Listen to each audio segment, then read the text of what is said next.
सांग मैंने चलतु देखा ये केक टी को काली केमिति तैयारी करथिली। प्रथमे मु फ्लावर नेली आ तार स्टेम को देखिली जे मते एटा को सीधा करिकी रखिले भल लागिवो दीटा जाक कि टिके तळ ऊपर करिकी रखिले भल लागिवो। तापरे देखला परे मते लागिला कि तळ ऊपर करिकी रखिले टिके बेसी भल लागिवो। तापरे देखिली मो पाखे जो फ्लावर थिला से फ्लावर गुड़िक टे कढ़ टाइप थिला आउ दी तीन पेटल्स बाहर को बाहर की थिला से पेटल्स गुड़िकार टिके टिके जगह टिके कला पड़ला भाया पड़ जाता। तो मुझे कौन कली से पेटल्स को आड़े देली।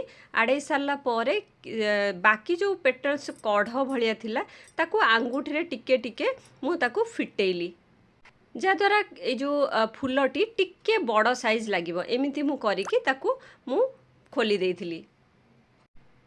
एई प्रोसेस रे मु दुईटी जाक फूल को एमती खोली देइथिली। बेसी एथिरे प्रेशर लगेबेनी आंगुठीर कारण बेसी लगेले पेटल्स गुड़ाक भांगी के बाहरी आसीबो। तापरे प्राय 4 वर्ष तले मु एमती गोटे सेलो टेप आनिकी रखी जोटा कि फ्लावर रो स्टेम रे लागिबा पई सेटा मु दरकार है नथिला। आज मोर काम रे आसीबो मते लागिला तो सेटा खोली कि ए जो ग्रीन कलर रो टेप थिला आकु माडेली। ये जो ग्रीन कलर रो टेप येटा अठा सहित थाए तेणु इजीली फ्लावर रो जो स्टेम ता सहित फिक्स हो जाए। मु ताको आड़े कि गोटे छोट पीसटे से आड़ेली। आड़े कि फ्लावर को एमिति मु सेट कली आग पछ करिकी ता ऊपर ए टेप को लगे देली। तापरे फ्लावर बंच को जतले केक ऊपर मु प्लेस करने को गली देखिली जे जो साइड रे मोर ट्रफल रु स्पैचुला को आड़ेला बेलू टिके अनइवन हो जाइतिला सेई पटे जदि मु ए फ्लावर बंच को न रखुची ताहले मोर केकटा अबागिया देखा जिवो। तेणु से जो मोर अनइवन होता सेटा राइट साइड रे होता केक रो आ मु जदि बंच को लेफ्ट साइड रे करची ताले से जो केक ऊपर टिके खराब हो जाइची सेटा देखा जिवो। तेणु तापर मु कौन कली फ्लावर बंचटा को मु राइट साइड रे जो पटे अनइवन थिला सेई पटे प्लेस करिया को चेष्टा कली। किंतु मु देखिली जे मु जो फ्लावर को सेट करैथिली तार मुहटा बाहर पटुकू रहउतला केक रो बाहर पटुकू। तेणु ए बंच को पुणी आउ थरे मु आड़ेली। आड़े कि जेमिति फ्लावर रो मुहटा केक भीतर पटुकू रहिबो सेमिति रखिकी ऊपर तळ करिकी रखिली आ ता ऊपर से जो व्हाइट रो छोट छोट फ्लावर रो अछि ताकू रखिकी मु केक ऊपर से बंच को राइट साइड रे रखिली।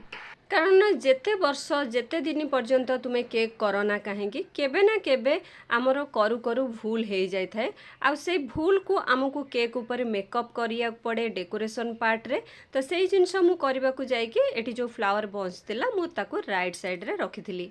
तापरे भाबिली फ्लावर बंच रो जोठी मु टेप लगेइथिली ग्रीन कलर सेठी गोटे बो बनैकी लगे दउची रेड कलर जहाद्वारा एटा से जो मु टेप गुड़ेची से जगहटा फिलअप हो जिवो आ देखा जीवनी। किंतु रेड कलर बो लगेला परे सेटा बिल्कुल भी भल लागिलानी तेणु ताकू मु आड़े देली। आड़े सारा परे मु सेठी ए जो व्हाइट कलर रो फ्लावर थिला ताकर किछि पोर्शन को भांगी की डांग को सेठी लगे देली। तापरे से जहाँ भी ना थिला रूपाली रूपाली रो लेटर मु चॉकलेट रे बनैथिली ताकू तळ आडू को एमती प्लेस करेली ऊपर गोटे हैप्पी बर्थडे लगे कि ताकू गोल्डन डस्ट रे पेंट करिकी केक को कंप्लीट करथिली।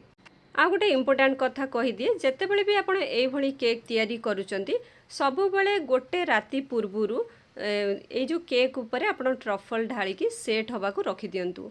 नेक्स्ट डे आपण तापरे फ्लावर प्लेस करंतु जहाद्वारा जेतेबेले कस्टमर एथरु फ्लावर आड़े केक रो पीस को कट करिवे सेतेबेले फ्लावर रो किछि पोर्शन केक रे लागिवनी।